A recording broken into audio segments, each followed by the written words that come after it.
નમસ્કાર, સ્વાગત છે ગુજરાત ફર્સ્ટમાં સમાચારો સાથે હું છું દીપિકા। સમાચારની શરૂઆતમાં વાત કરવી છે। સીએમ ભૂપેન્દ્રભાઈ પટેલે તાપી કરજણ લિંક પાઇપલાઇનનું લોકાર્પણ કર્યું છે। સુરતમાં 927 કરોડની મહત્વાકાંક્ષી સિંચાઈ યોજનાનું ભવ્ય ઉદ્ઘાટન થયું છે। તો ઉમરપાડા તાલુકાના 51 ગામડાઓને 35,950 એકર જમીનને પાણી મળશે। તો ડેડિયાપાડા તાલુકામાં 22 ગામડાઓને 17,800 એકર જમીનનો ने फायदो थशे। कुल 73 गामोनी आश्रे 53,750 एकड़ जमीन ने सिंचाईનું પાણી મળશે। આદિવાસી ખેડૂતોના વર્ષોના પાણીના દુઃખનો આખરે અંત આવ્યો છે। હજારો આદિવાસી ખેડૂતોમાં ખુશીનો ઉત્સવ છવાઈ ગયો છે। લોકાર્પણ કાર્યક્રમમાં સાંસદ મનસુખ વસાવા ઉપસ્થિત રહ્યા। ધારાસભ્ય ગણપતસિંહ વસાવા સહિત મોટી સંખ્યામાં ખેડૂતો હાજર રહ્યા। તાપી કરજણ લિંક પાઇપલાઇનથી આર્થિક સમૃદ્ધિના હવે નવા દ્વાર ખુલશે। કોઈને હરીફાઈ કરવી હોય તો એ વિકાસ માટેનો હરીફાઈ કરે અને એ નીતિ આજે તમે જુઓ તો દરેકે દરેક રાજ્ય પણ એ સ્વીકારીને આજે આગળ વધતું થયું અને દિન પ્રતિદિન એમના ઉપરનો ભરોસો વિશ્વાસ એ હર હંમેશ વધતો જ ગયો છે। એનું કારણ કે એમણે સામાન્યમાં સામાન્ય માણસ, છેવાડાનો માણસ, વંચિત માણસ એને મુકાવવામાં કેવી રીતે લાવી શકાય એના માટેનો હર હંમેશ એમણે પ્રયત્ન કર્યો। આજે આદિવાસી પરિવારો અને આદિવાસી પરિવારોને પણ એનું જીવન ગૌરવમય બને, ગૌરવથી જીવી શકે એના માટેનો પણ જો સૌથી મજબૂત રીતે પ્રયત્ન થયો હોય તો એ માન્ય વડાપ્રધાન શ્રી નરેન્દ્રભાઈ મોદીએ કર્યો। ડેપ્યુટી સીએમ હર્ષભાઈ સંઘવીએ પોલીસ ટીમને અભિનંદન આપ્યા છે। આણંદ પોલીસની પોક્સો કેસમાં દાખલારૂપ કામગીરીના વખાણ કર્યા છે। સગીરા પર દુષ્કર્મના 7 કેસમાં તમામને સજા ફટકારવામાં આવી છે। 6 પોક્સો કેસમાં આરોપીઓને આજીવન કેદની કડક સજા આપવામાં આવી છે। ગુનો નોંધાયા બાદ માત્ર 45 દિવસમાં ચાર્જશીટ દાખલ થઈ। 8 થી 9 મહિનામાં કોર્ટમાંથી ચુકાદો આવ્યો છે। તપાસમાં એફએસએલ અને આધુનિક ટેકનોલોજીનો ભરપૂર ઉપયોગ થયો। ઈ સાક્ષ્ય એપથી સાક્ષીઓના નિવેદનનું વિડીયો રેકોર્ડિંગ કરાયું। પીઆઈ ડીઆર ચૌધરી અને ટીમની તપાસની મોટી આ સફળતા મળી। અમરેલી ટાવર રિસ્ટોરેશન પ્રોજેક્ટમાં મંત્રી કૌશિક વેકરિયાનો હુંકાર। જણાવ્યું કે ભાજપ કાર્યકર જેનું ખાતમુહૂર્ત કરે તેનું લોકાર્પણ પણ કરે છે। મંત્રીએ કહ્યું કે કોઈના પેટમાં દુખાવો હોય તો મને ફેર પડતો નથી, નેગેટિવ જેને કરવું હોય એ કરે, અમારે ફેર પડતો નથી। પ્રથમ વખત મંત્રીએ વિરોધી સામે કટાક્ષ કરતા રાજકારણ ગરમાયું છે। અમરેલી જીઆઈડીસીમાં સર્વેની કામગીરી પૂર્ણ કર્યાનું પણ જાહેરાત કરી।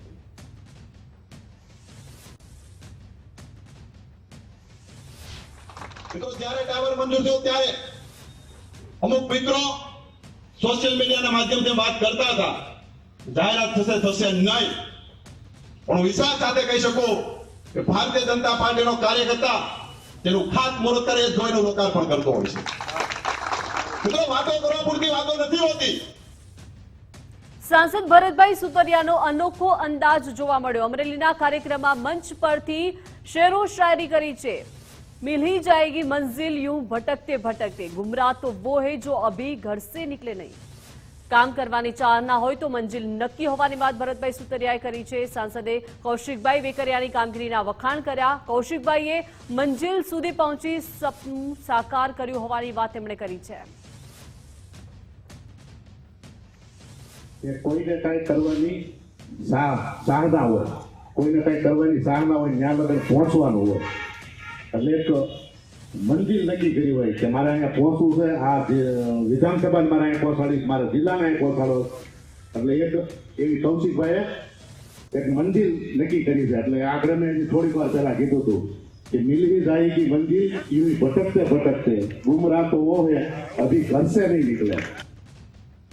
સુરતમાં પાલિકાની સંકલન બેઠકમાં ધારાસભ્ય ગાજ્યા છે। વરાછા બ્રિજ નીચેના દબાણ મુદ્દે કુમાર કાનાણી વરસ્યા। સંકલન બેઠકમાં અધિકારીઓ પાસે લેખિતમાં જવાબ માંગ્યો। કામગીરી થશે કે નહીં તેનો હાકે નામા જવાબ માંગ્યો। બ્રિજ નીચે દબાણ અને ગેરકાયદે પ્રવૃત્તિ ચાલતી હોવાનો પણ આરોપ છે। રજૂઆતો બાદ પણ તંત્ર આંખ આડા કાન કરતી હોવાનો પણ આરોપ છે. આ સ્થિતિ માટે અધિકારીઓની અણાવડત, નિષ્ક્રિયતા જવાબદાર હોવાની વાત તેમણે કરી. રહેણાંક વિસ્તારોમાં ઇન્ડસ્ટ્રીયલ એકમો મુદ્દે પણ નારાજગી દર્શાવી. રહેણાંક વિસ્તારમાં એકમો શરૂ થતા લોકો હિજરત કરવા માટે મજબૂર બન્યા છે. વરાછા રોડ ઉપર આવેલા બ્રિજ નીચેના દબાણનો મુદ્દો ફરી સુરત મહાનગરપાલિકાની મુખ્ય કચેરી ખાતે મળેલી સંકલન બેઠકમાં ગાજ્યો છે અને આ બેઠકમાં ઉપસ્થિત રહેલા વરાછાના ધારાસભ્ય કુમાર કાણાની છે તે અધિકારીઓ પર ફરી ગાજ્યા છે. કુમાર કાણાની આપણા જોડે મોજૂદ છે, સીધી વાત કરીશું તેમના જોડે. કુમારભાઈ, આજે ધારદાર રજૂઆતો રહી હતી, કયા મુદ્દાઓ પર અલગ અલગ? થોડા સમય પહેલાં મેં બ્રિજ નીચે રહેતા ગેરકાયદેસર લોકોને થતો 2 નંબરનો ધંધો અને વરાછા વિસ્તારની અંદર દબાણના કારણે થતા ભયંકર ટ્રાફિકની સમસ્યાને લઈને મેં મ્યુનિસિપલ કમિશનર અને પોલીસ કમિશનરને પત્ર લખ્યો હતો અને એના અનુસંધાને એના આધારે કોર્પોરેશનના અધિકારીઓ, મેયરશ્રી અને પોલીસ કમિશનરશ્રીએ સ્થળ મુલાકાત કરી, વરાછા રોડની વિઝિટ કરી અને આનું એક ઓપરેશન શરૂ કર્યું હતું. આ ઓપરેશન 15 દિવસ ચાલ્યું અને ખૂબ સારી કામગીરી થઈ હતી. પરંતુ ફરીવાર આજે વરાછાની અને બ્રિજની હાલત એની એ જ પરિસ્થિતિમાં થઈ ગઈ છે. એટલા માટે આજે ફરીવાર મેં મ્યુનિસિપલ કમિશનરને વાત કરી છે કે મારે આ પ્રશ્ન કાયમિક ધોરણે, આ તમારી જવાબદારી છે, તમારી ફરજ છે, તમે તમારી જવાબદારીને ફરજ નિભાવવા માગો છો કે કેમ? નથી માગતા નિભાવો તો મને લેખિતમાં આપો કે અમે કરવા નથી માગતા.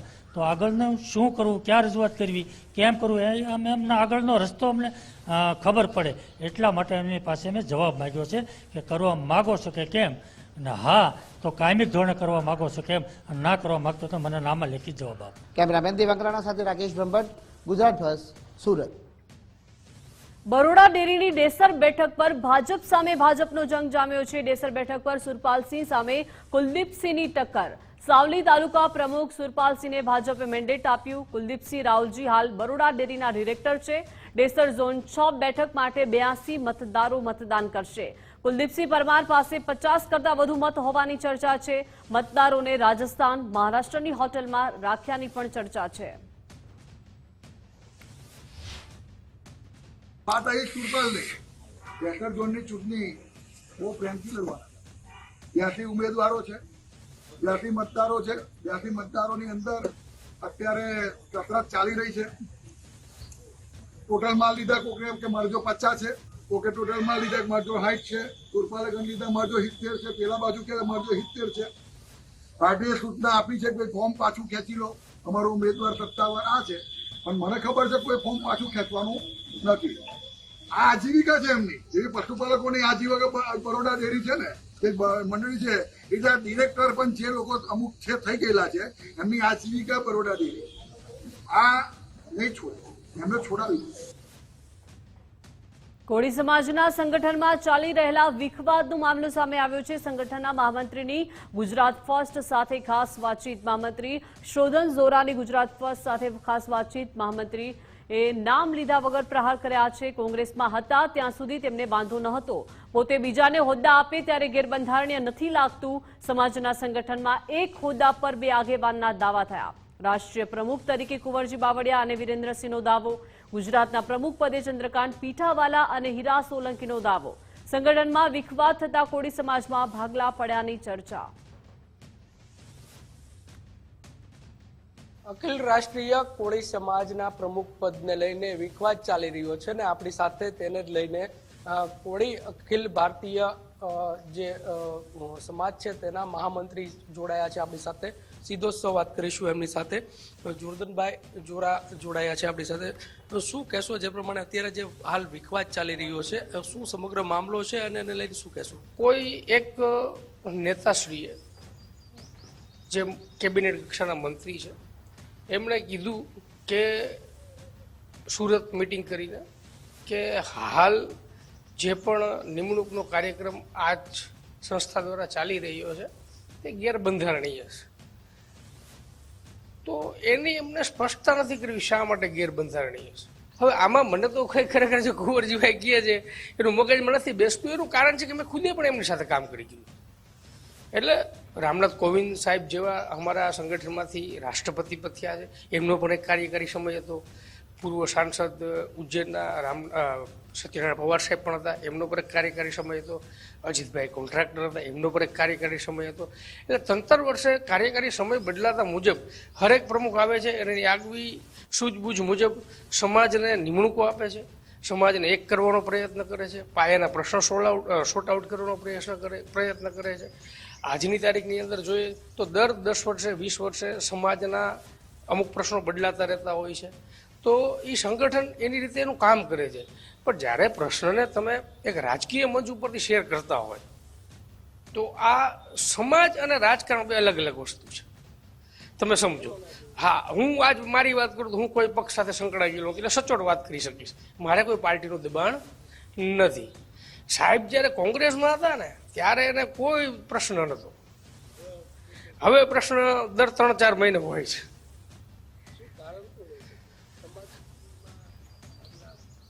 તમે વિચાર કરો કે આજે હમણાં જે તાજેતરમાં અમારી ગાંધીનગર મિટિંગ થઈ તો જે ડૉક્ટર બાબા આંબેડકર સાહેબનો હોલ હતો છે ત્યાં સંખ્યાઓ સમાતી નથી, બારોબાર રાખવા પડ્યા લોકોને.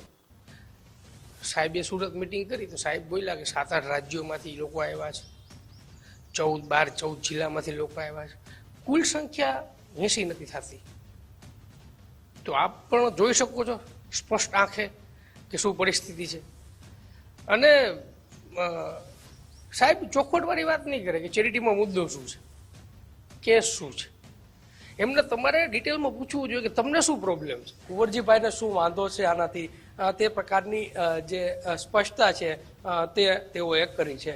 કેમેરા પર્સન કુલદીપ ચાપડિયાની સાથે કુણાલ બારડ, ગુજરાત ફર્સ્ટ, ભાવનગર. સ્થાનિક સ્વરાજ્યની ચૂંટણીને લઈને કોંગ્રેસ એક્શનમાં છે. ગુજરાત કોંગ્રેસ પ્રભારી મુકુલ વાસનિકની અધ્યક્ષતામાં બેઠક. ગુજરાત કોંગ્રેસ મુખ્યાલય ખાતે બેઠક યોજાઈ. નવી કમિટીના ચેરમેન, વાઇસ ચેરમેન, કન્વીનર ઉપસ્થિત રહ્યા. સ્થાનિક સ્વરાજ્યની ચૂંટણીને લઈને આ બેઠકમાં ચર્ચા થઈ. તમામ નેતાઓ અને કાર્યકરોને પ્રચારમાં લાગી જવા માટે સૂચનો આપવામાં આવ્યા.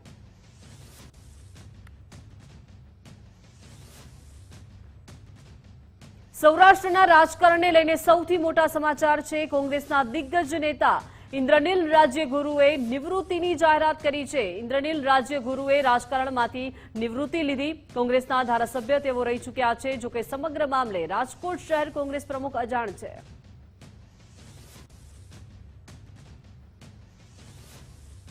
રાજકોટ કોંગ્રેસ કમિટીને લઈને મંત્રી જીતુભાઈ વાઘાણીના આક્ષેપ. જણાવ્યું કે જે લોકોને હારવાનો રેકોર્ડ છે તેઓ કમિટીની રચના કરે છે.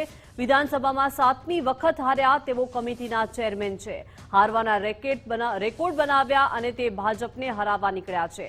આ લોકોને જાતિ, જ્ઞાતિ અને તૃષ્ટિકરની રાજનીતિ કરવી છે. ઇન્દ્રનીલ રાજ્યગુરુનું નામ લીધા વિના પણ આકરા તેમણે પ્રહાર કર્યા છે. કેટલાકની ટિકિટો તો આજે જ પડી ગઈ.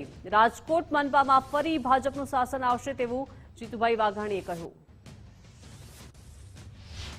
કોંગ્રેસની વિકેટો તો એમના રાજકોટના નેતૃત્વની અંદર સતત પડતી આવી છે. સૌથી વધારે વાર હારવાનો રેકોર્ડ એ વિપક્ષના નેતાના નામે.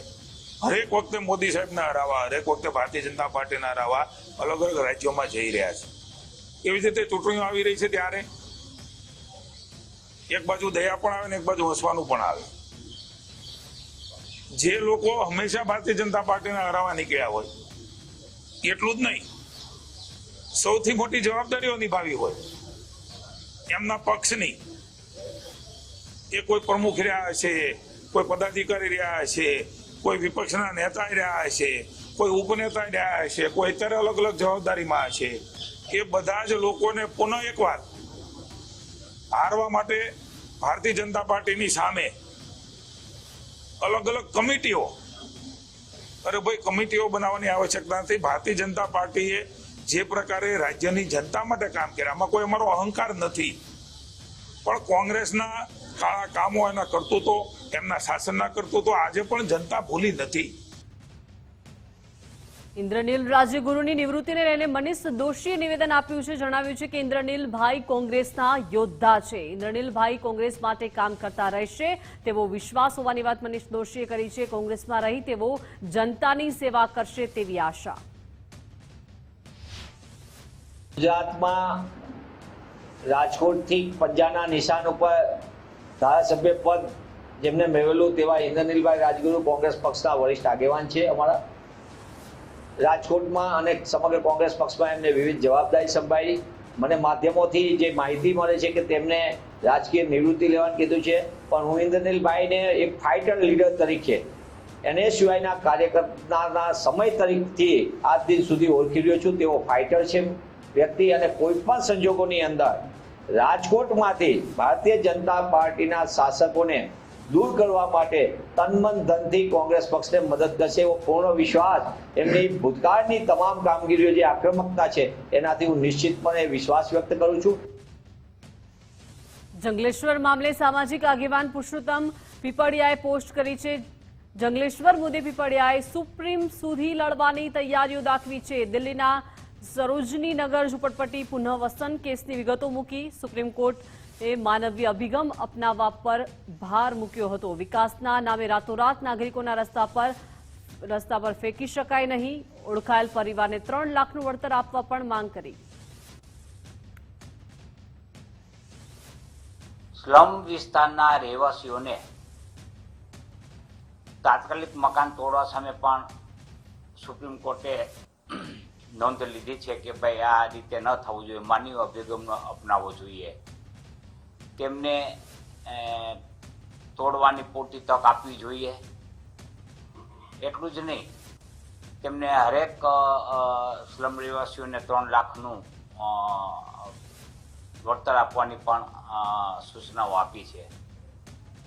તેમજ જે સ્લમ રહેવાસીઓ છે તેઓ જો ઈચ્છતા હોય તો આવાસ યોજના હેઠળ પણ પોતાના ફોર્મ ભરી શકે છે, તેવી પણ સગવડતા કરવાનું કહ્યું છે. આવી અનેક બાબતો છે જે સ્લમ એરિયાના લોકો માટે સુનિશ્ચિત કરેલ છે.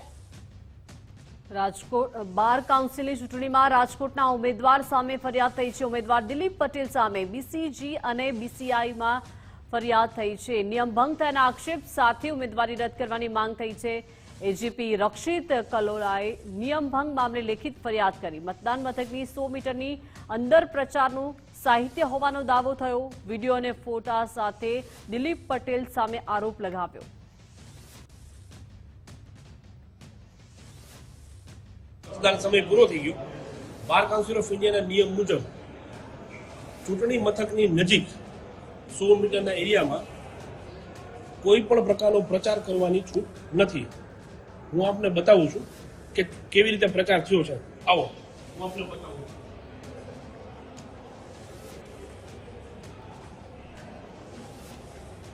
એ ચૂંટણી પંચે બધી ચિઠ્ઠીઓ ભેગી કરી છે. આપણા બાર કાઉન્સિલ ઓફ ઇન્ડિયાના મેમ્બર દિલીપભાઈ પટેલ બધી જ ચીટ એની પડેલી છે. બધી જ ચીટ. આવો તમને હજી રૂમ સુધી લઈ જાઉં. શ્વાનની ગણતરી બાદ હવે શિક્ષકોને નવી જવાબદારી સોંપવામાં આવી છે. શિક્ષકોને હવે તંબાકુના વેપારીઓ શોધવાની કામગીરી સોંપાઈ. રાજકોટ જિલ્લા પંચાયતના શિક્ષણ વિભાગનો પરિપત્ર. શાળા નજીક આવેલા તંબાકુના વેપારીને શોધવા માટે પરિપત્ર. પાન મસાલા વેચનારને પકડીને દંડ ફટકારવા પરિપત્ર. નવી જવાબદારીના પરિપત્રને લઈને શિક્ષકોમાં રોષ છે. શિક્ષણ સિવાયની કામગીરીઓ સોંપાતા શિક્ષકોમાં રોષ છે.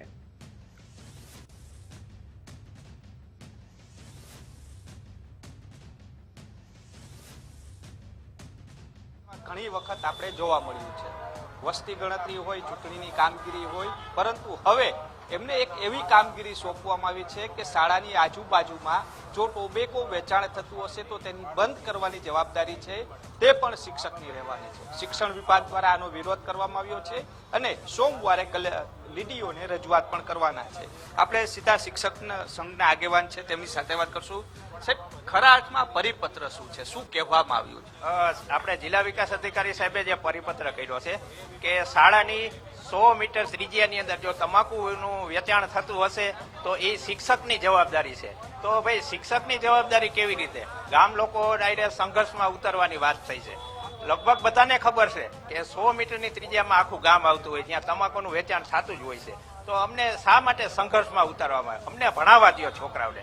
નત નવા આવા પરિપત્ર કરી અને એક શિક્ષણનું જે ફોકસ અમારું છે એ અલગ જગ્યાએ આવે છે. તો અમારો આ વિરોધ છે કે પરિપત્ર ન પડે. આ કામગીરી નશાબંધીની છે, તો નશાબંધી ડિપાર્ટમેન્ટને તમે સોંપી છે. એના વ્યવસાયને અટકાવવા જ્યારે કોઈ શિક્ષક જશે, 100 મીટરની ત્રિજ્યામાં ચોક્કસ તમાકુનું વેચાણ ન થવું જોઈએ, પણ એ માટેની જાગૃતિ કેળવવાનું કામ, એને અટકાવવાનું કામ શિક્ષકોનું નથી. એ કામ પંચાયતના કર્મચારીઓ, નશાબંધી ખાતું, એ બધું પોલીસ વિભાગની સાથે સંકલન કરીને કરે તો એ વધારે સારું રહેશે. શિક્ષકોને પોતાનું ધ્યાન બાળકોના અભ્યાસમાં કેન્દ્રિત થવા દે. હમણાં જ SIRની કામગીરી પૂરી થઈ, વસ્તી ગણતરીની કામગીરી હવે આવવાની છે, પંચાયતોની ચૂંટણી આવશે, તો એ બધા કામોમાં જ્યારે શિક્ષકો રોકાશે તો બાળકોના અભ્યાસના ભવિષ્યને ખૂબ ચોક્કસ અસર પડશે ને આવી બાબતો શિક્ષકોના માનસને બીજી દિશામાં લઈ જાય છે. અમારા સંઘના હોદ્દેદારો દ્વારા DDO સાહેબને મળી અને રજૂઆત કરવા માટે ગયા હતા. કાલ સાહેબ કોઈ કામ સબબ બહાર હતા, મળી શકાણું નથી. અમારો લેટર છે એને ઇન્વેટ કરાવી આપ્યો છે. આગામી સોમવારથી જો આ બાબતે કોઈ નિરાકરણ નહીં આવે તો આવેદનપત્ર અમે રેલી સ્વરૂપે સાહેબને આપવા માટેનું વિચારેલ છે. એથી પણ વિશેષ જો કાંઈ નહીં થાય તો ગાંધીજી માર્ગે જે કાંઈ પણ નિયમોની મર્યાદામાં રહીને કરવાનું થશે એ શિક્ષક સંઘ મારફત કરવામાં આવશે. નાનું ગામ હોય તો સ્વાભાવિક છે કે 1-2 દુકાનો હોય.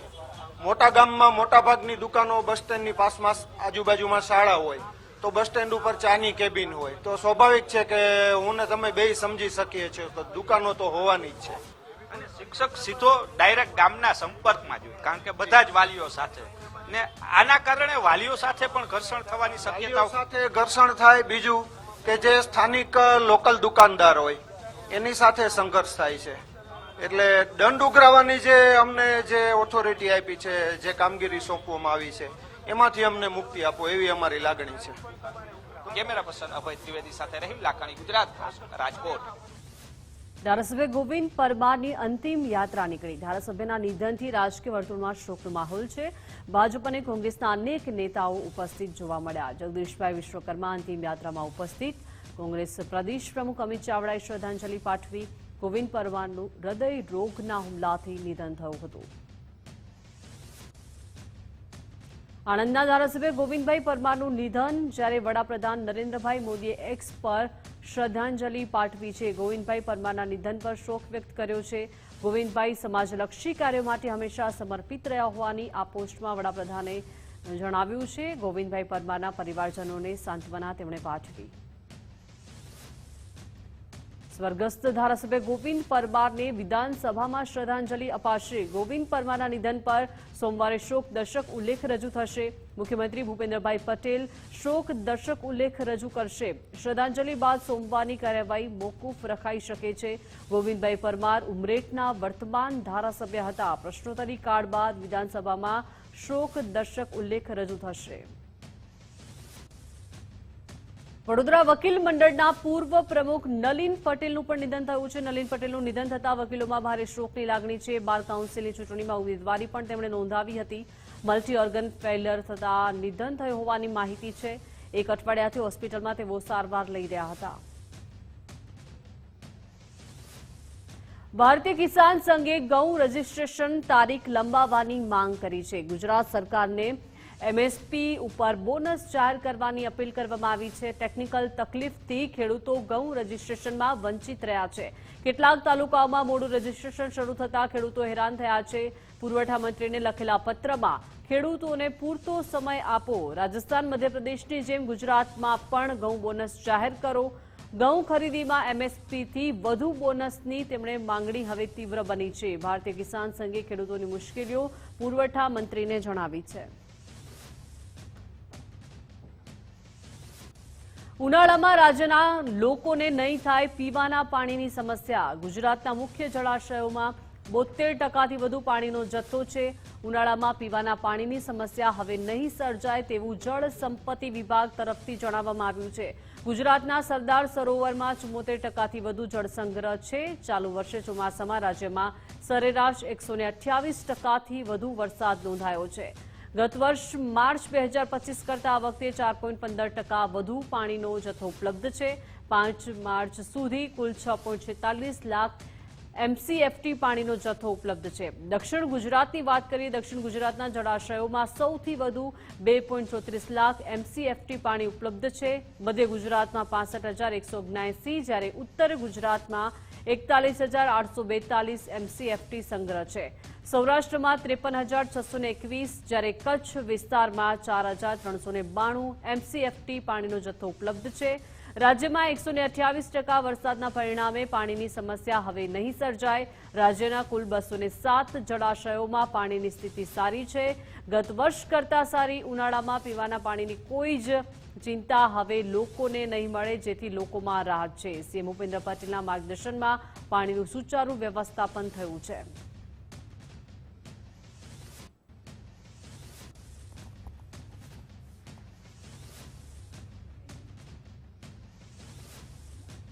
સંકટ સમયની સાચી સખી 181 અભયમ સેવાના 12 વર્ષ પૂર્ણ થયા છે. 8 માર્ચ મહિલા દિવસના રોજ હેલ્પલાઇનની સફરના 12 વર્ષ. 181 હેલ્પલાઇન રાજ્યની લાખો મહિલાઓ માટે મજબૂત સુરક્ષા કવચ બની છે. 12 વર્ષમાં કુલ 18.10 લાખથી વધુ મહિલાઓને માર્ગદર્શન આપવામાં આવ્યું છે. જોખમી સ્થિતિમાં મુકાયેલી 1.09 લાખ મહિલાઓનું સફળ રેસ્ક્યુ કરાયું, જ્યારે 2.29 લાખ કિસ્સાઓમાં કાઉન્સેલિંગ દ્વારા સ્થળ પર સુખદ નિકાલ લાવવામાં આવ્યો છે. મોબાઈલ એપના પેનિક બટન અને ફોન ટ્રેકિંગ ફીચર્સથી સજ્જ આ સેવા છે. રાજ્યમાં 59 અત્યાધુનિક GPS સજ્જ અભયમ રેસ્ક્યુ વાન કાર્યરત છે. મુખ્યમંત્રી અને ગૃહ રાજ્યમંત્રીના માર્ગદર્શનમાં નારી સુરક્ષા મજબૂત થઈ છે. મહિલાઓની ઓળખ ગુપ્ત રાખી 24/7 નિઃશુલ્ક મદદ પૂરી પાડતી આ સેવા, જેમને 12 વર્ષ પૂર્ણ થયા છે.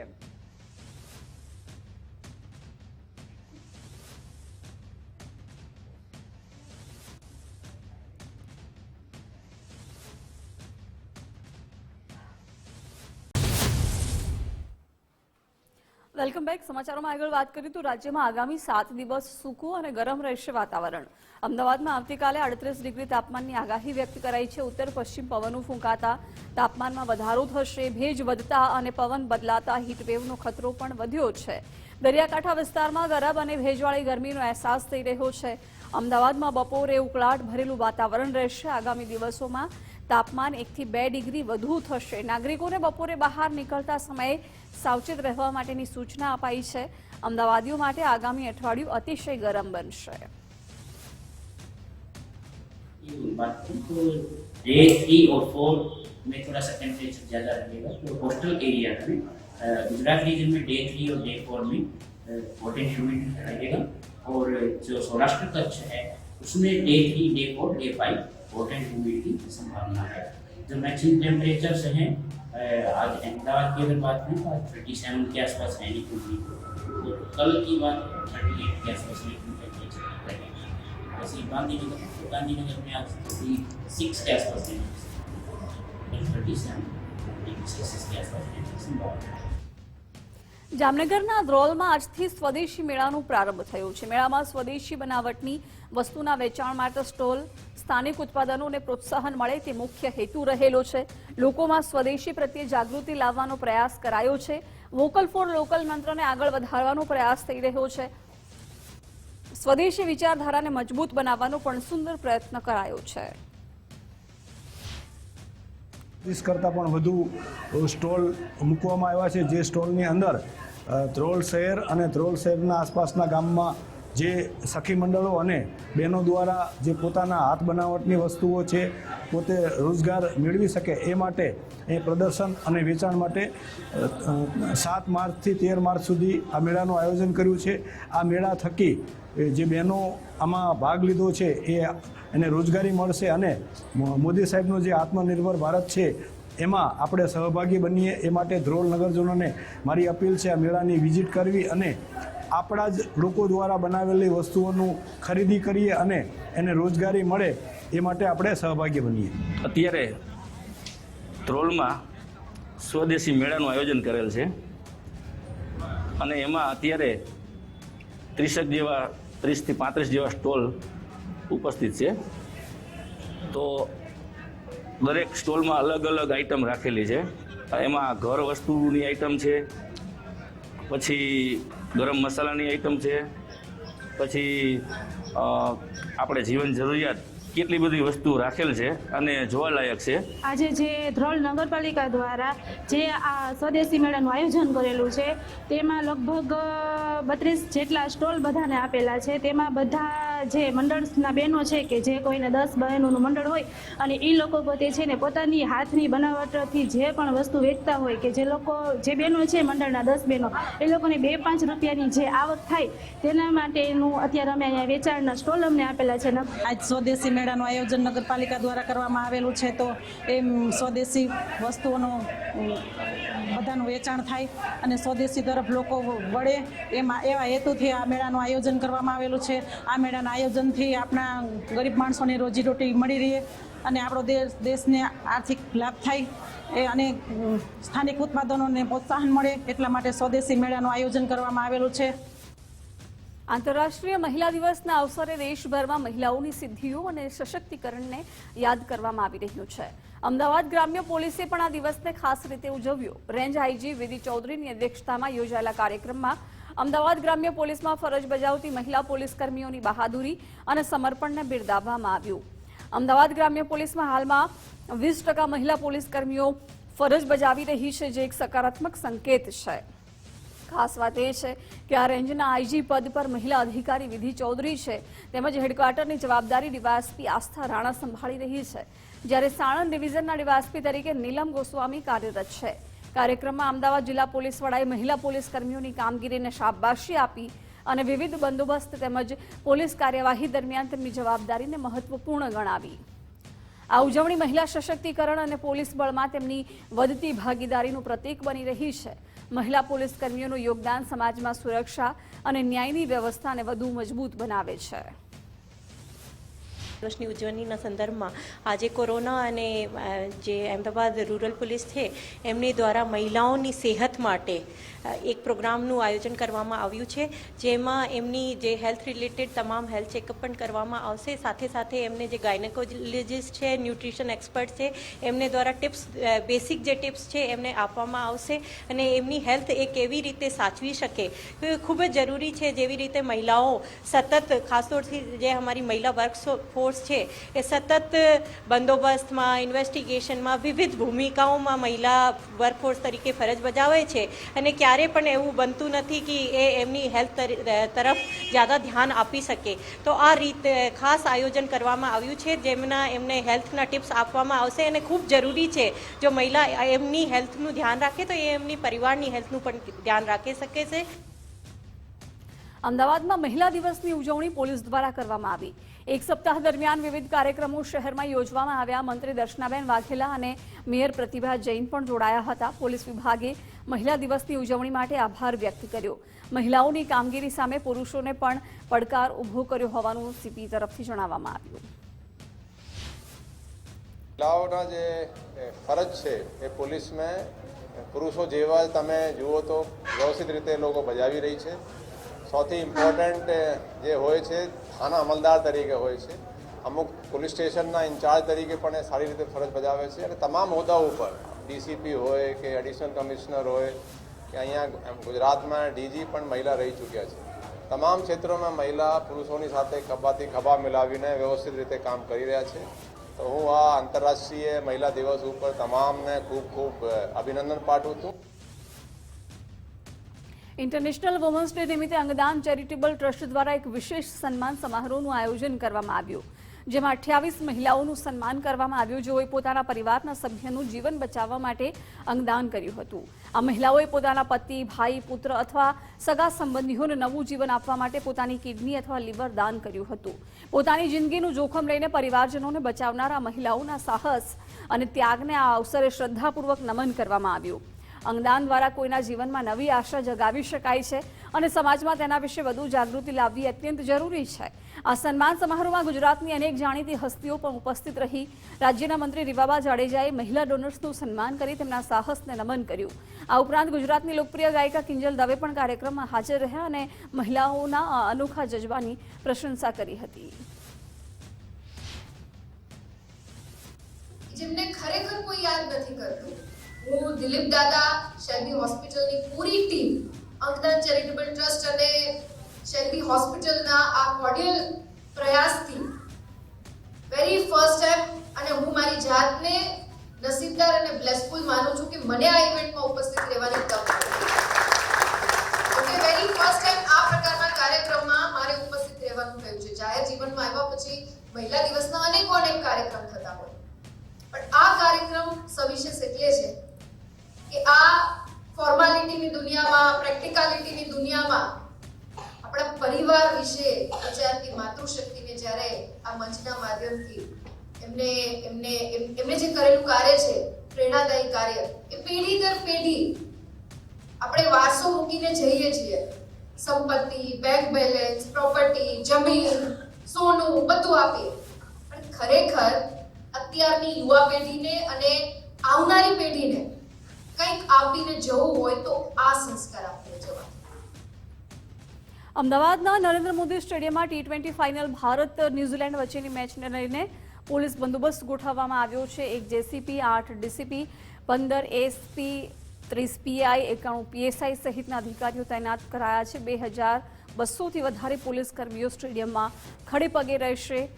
6 બીડીડીએસ ટીમ દ્વારા બોમ્બ સ્ક્વોડ ચેકિંગ અને સુરક્ષાની દેખરેખ કરાશે. ટ્રાફિક વ્યવસ્થા માટે 1500 જેટલા ટ્રાફિક પોલીસ તૈનાત રહેશે. કુલ અંદાજે 4500 જેટલા પોલીસકર્મી બંદોબસ્તમાં ગોઠવાયા છે. અહીંયા નરેન્દ્ર મોદી સ્ટેડિયમમાં એક ઐતિહાસિક T20 વર્લ્ડ કપનો ફાઇનલ યોજવામાં આવનાર છે. એના માટે પોલીસ તરફથી બધી તૈયારીઓ કરી લીધી છે. અમને બંદોબસ્તમાં લગભગ 3000થી ઉપર પોલીસ અને લગભગ 1000 હોમગાર્ડના ઉપયોગ કરવાના છીએ.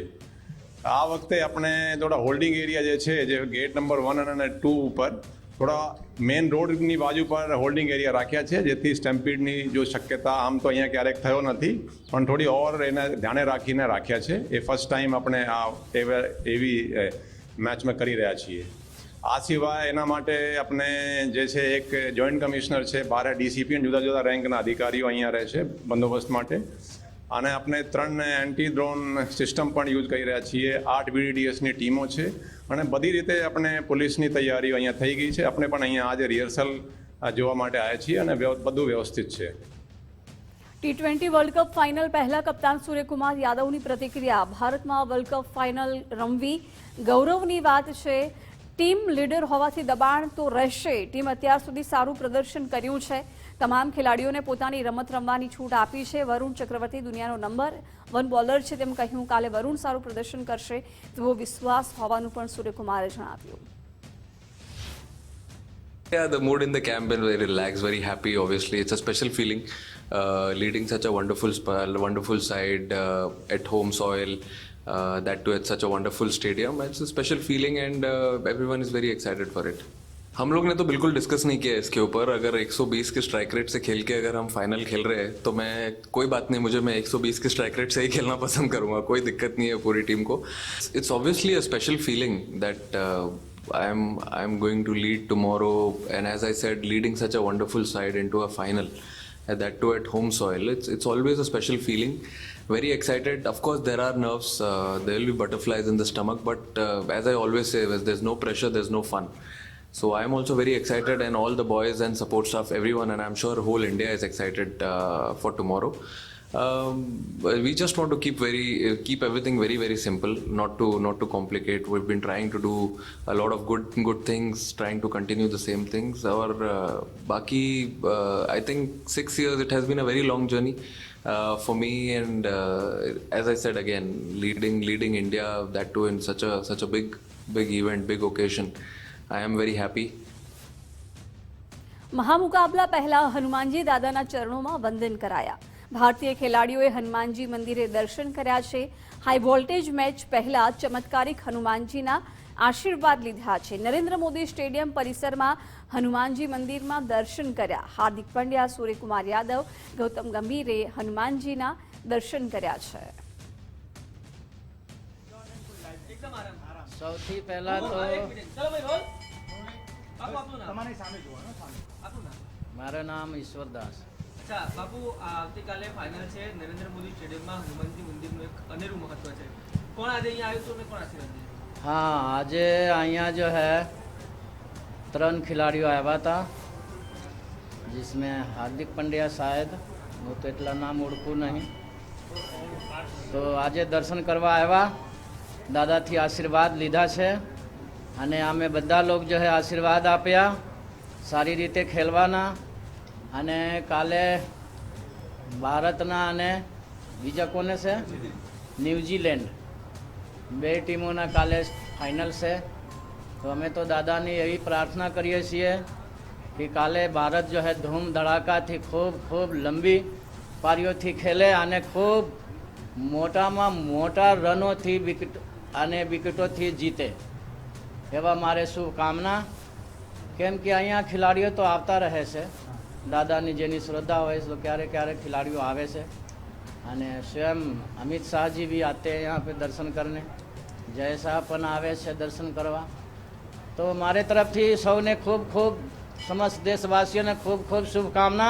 काले भारत जीते एवी मारी कामना से. ટેકનોલોજીના યુગમાં આર્ટિફિશિયલ ઇન્ટેલિજન્સ અને સાયબર સુરક્ષા અત્યંત અનિવાર્ય બની રહ્યા છે. ત્યારે અમદાવાદ ખાતે સાંકળચંદ પટેલ યુનિવર્સિટી દ્વારા એક મહત્વપૂર્ણ ઇન્ટરનેશનલ કોન્ફરન્સનું આયોજન કરાયું. આ 2 દિવસીય કોન્ફરન્સમાં આર્ટિફિશિયલ ઇન્ટેલિજન્સ અને સાયબર સિક્યોરિટી ક્ષેત્રમાં થતા નવા સંશોધનો અને પડકારો અંગે વિસ્તૃત ચર્ચા કરાઈ. કાર્યક્રમના પ્રથમ દિવસે વાઇસ ચાન્સેલર ડોક્ટર પ્રફુલ્લકુમાર ઉદાણીએ પોતાના વક્તવ્યમાં ભવિષ્યની સંભાવનાઓ વિશે માહિતી આપી અને તાજેતરમાં યોજાયેલા AI ઇમ્પેક્ટ સમિટનો પણ વિશેષ ઉલ્લેખ કર્યો.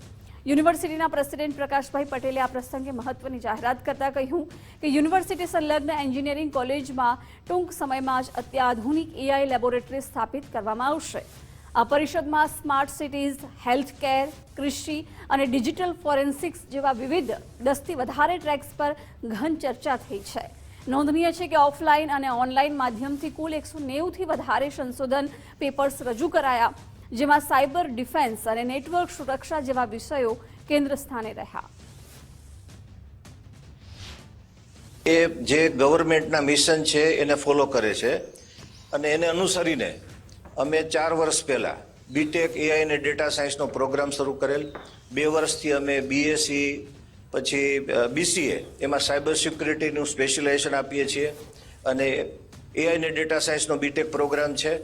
એ પ્રોગ્રામનું ટેલેન્ટ પૂલ બનાવવા માટે ટીચિંગ લર્નિંગ તો થતું જ હોય છે, પણ કોન્ફરન્સ એક એવું માધ્યમ છે કે ઇન્ડસ્ટ્રીમાંથી સ્પીકર્સને અમે બોલાવી શકીએ, ગવર્મેન્ટ એજન્સીમાંથી સ્પીકર્સને બોલાવી શકીએ, રિસર્ચ ઓર્ગેનાઇઝમાંથી સ્પીકરને બોલાવી શકીએ અને 2 દિવસના પીરિયડમાં ઘણી બધી જાણકારી વિદ્યાર્થીને પણ આપી શકાય, સ્ટુડન્ટને પણ આપી શકાય અને એક બેનિફિટ થાય. અને કોન્ફરન્સ એ બંને વસ્તુ માટે છે, લર્નિંગ માટે પણ છે અને યુનિવર્સિટી માટે એ અમે શું આર્ટિફિશિયલ ઇન્ટેલિજન્સ કે ડેટા સાયન્સ કે સાયબર સિક્યુરિટીમાં કેવું રિસર્ચ કરેલું છે, અમારા ફેકલ્ટીના એચિવમેન્ટ કેવા છે, એ શોકેસ કરવા માટે પણ આ એક તક છે. હું તમને નંબર્સ આપું. આ 2 દિવસની કોન્ફરન્સમાં અમને 600 કરતાં વધારે પેપર મળેલા હતા. એનું રિવ્યૂ કર્યા પછી 190 પેપર અમે એક્સેપ્ટ કરેલા છે. એ 190 પેપરમાં 30 પેપર અમારી પોતાની ફેકલ્ટીના છે અને 25 પેપર અમારા ફેકલ્ટીના છે જે રિસર્ચ સ્કોલર સાથે કામ કરે છે.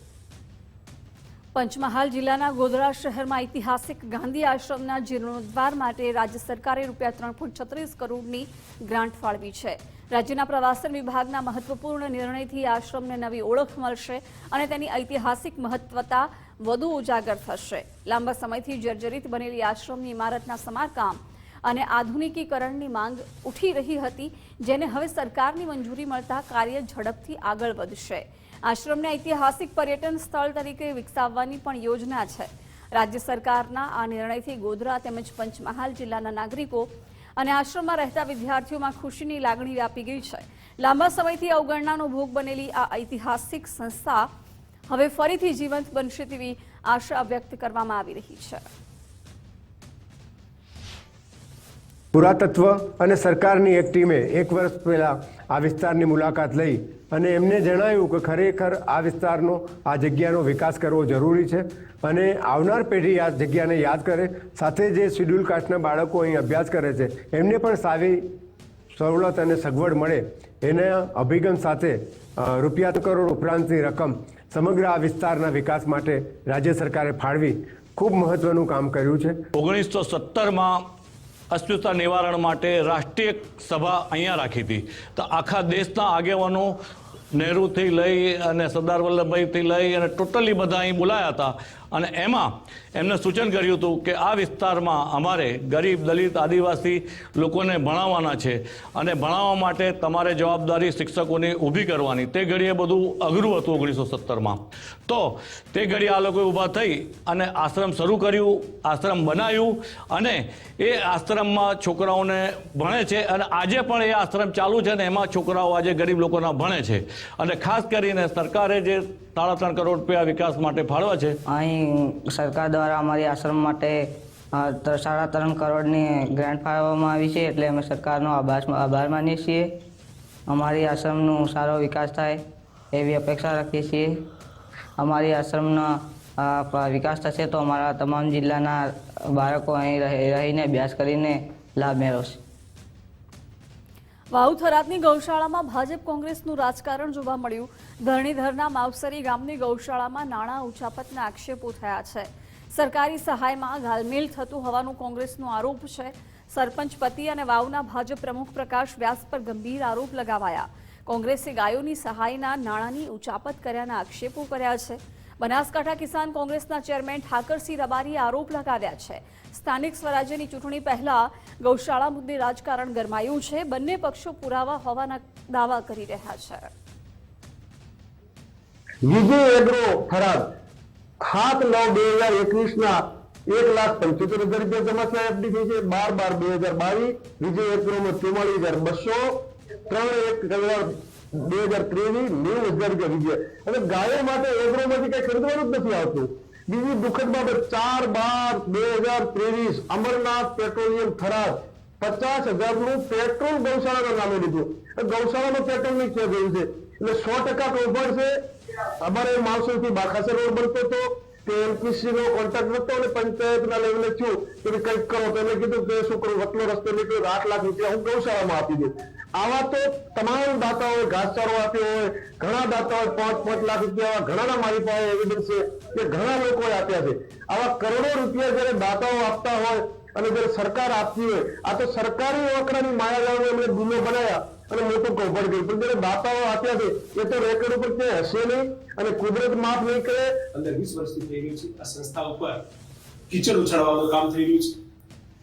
આ બાબતે અમે 2 દિવસ પહેલા અમે ગામ લોકો અમારા ગામે ભેગા થઈને પણ આની અમારી ચોખવટ ત્યાં થઈ ગઈ છે કે આ પ્રમાણમાં કોઈ પણ ગેરરીતિ અમારી ગૌશાળામાં નથી થઈ. સરકારી ધારાધોરણ મુજબ જે પણ કઈ સહાય આવી હોય તો એ ગાયો માટે તમારે ત્યાં વપરાય છે. બાકીના કોઈના ડોનેશનના પૈસા આવતા હોય તો અમે ચેકથી એને સ્વીકારેલો નથી. અમારી ગૌશાળામાં જો કોઈ નિરાર કે લાવી આવતો એવી રીતે છે.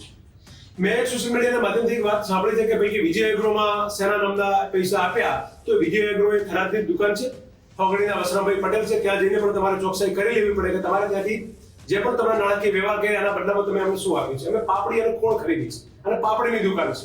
એટલે આ પ્રકારના કોઈને બદનામ કરવા માટે કરી અને રાજકીય મારું પેલું ખરાબ કરવા માટે જે પ્રમાણે અત્યારે બેદરકારી દાવાથી સોશિયલ મીડિયાના માધ્યમથી અમે જોઈ રહ્યા છે ત્યારે ખૂબ દુઃખી છીએ. આગામી સ્થાનિક સ્વરાજ્યની ચૂંટણીઓમાં ઉમેદવારો પસંદ કરવા માટે કોંગ્રેસ દ્વારા સેન્સ પ્રક્રિયા હાથ ધરવામાં આવી. સાબરકાંઠા જિલ્લા કોંગ્રેસ સમિતિ દ્વારા અલગ અલગ તાલુકાઓમાં પ્રભારીઓની હાજરીમાં સેન્સ પ્રક્રિયા હાથ ધરાઈ છે. હિંમતનગર ખાતે જિલ્લા કોંગ્રેસ કાર્યાલય પર પ્રભારીઓની હાજરીમાં સેન્સ પ્રક્રિયા શરૂ કરવામાં આવી હતી, જેમાં મોટી સંખ્યામાં દાવેદારો પોતાની દાવેદારી નોંધાવવા માટે ટેકેદારો સાથે આવી પહોંચ્યા હતા. રાજકીય પક્ષો દ્વારા એક તરફ ઉમેદવારોની પસંદગી શરૂ કરી દેવામાં આવી છે અને બીજી તરફ સાબરકાંઠા જિલ્લા કોંગ્રેસ પક્ષના પ્રમુખે નગરપાલિકાઓમાં કેટલીક જગ્યાએ ઉમેદવારોને શાસક પક્ષ ડરાવવાનો પ્રયાસ કરતું હોવાનો આરોપ લગાવ્યો. નગરપાલિકાની અંદર ઉમેદવાર કરવા માટે બધા તૈયાર છે, તત્પર છે, પણ ક્યાંક ભારતીય જનતા પાર્ટીના શાસકોનો ડર હોય તે ડરના હિસાબે એ લોકોએ અમને ઉમેદવારી પત્ર ભરવા માટેની અગાઉથી વાત કરેલી છે.